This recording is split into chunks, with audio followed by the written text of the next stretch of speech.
Hello guys and welcome to my channel. I am Simple Stars and in this video I am going to share or show sa inyong lahat ano ang pinagkaiba ng nach and zu sa paggamit sa inyong German sentences. At bago ang lahat, kung kayo ay bago sa channel ko, thank you so much. At kung hindi pa kayo nakasubscribe, click nyo lang po yung subscribe button and the notification bell para sa ganun ay updated kayo sa aking mga videos.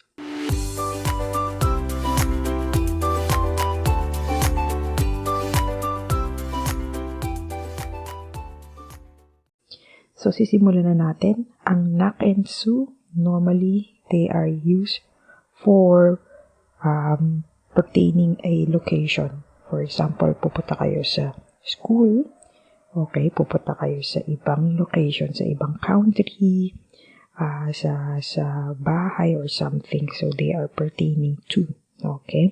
So, pero meron silang pinagkaiba paano sila gamitin sa German sentences. Hindi mo pareho kasi nilang ibig sabihin ay to. Okay? So, hindi mo pwedeng sabihin na nach ang gagamitin mo sa isang sentences. Meron kasi silang pinagkaiba kung papaano nyo talaga sila gagamitin sa inyong mga sentences. So, let's begin. Unahin natin ang nach. Ang nach ay ginagamit kapag kayo ay tumutukoy sa lugar kung saan papunta kayo sa country, pupunta kayo sa cities, or pupunta kayo sa left or right, okay? Or yung mga cardinal direction, ano yun? Mga north, east, south, and west. Okay? So, bigyan natin ng example. Ginagamit siya sa country and city. Like, for example, ich fahre nach Paris. I'm going Paris. Okay? Or, ich gehe nach Manila. Okay? I will go to Manila. Okay? So, kailangan nyo lang tandaan na kapag kayo ay gumagamit ng nach ay nagpe-pertain kayo sa countries or cities. Okay? For example, fly, fliegen, pwede mo din gamitin. Is fliegen nach Boracay or is fliegen nach Manila or pwede mong gamitin basta cities and countries. Another use niya ay sa mga north, east, southwest. Like for example, ich fahre nach Westen. Okay, I am driving west. Okay, or ich gehe nach links. Okay, pwede mo din siya gamitin ng left or right. Okay, yun nach ang gagamitin mo. Another dun is pwede mo din naman siyang gamitin yung nach as a dative. So, meron akong separate na videos para doon. Okay, yun yung nach. Another one is yung zu naman. Is yung zu normally ginagamit as to. Okay? Siya yung kadalasan talagang ginagamit na to. For example, I am going to the supermarket. Is gehe zu Supermarkt. Okay? Or I am going to the school.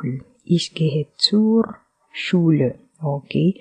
But there are also exclusive use of zu is, for example, you're going to your mother. Okay? Ich gehe zu meiner Mutter. Okay?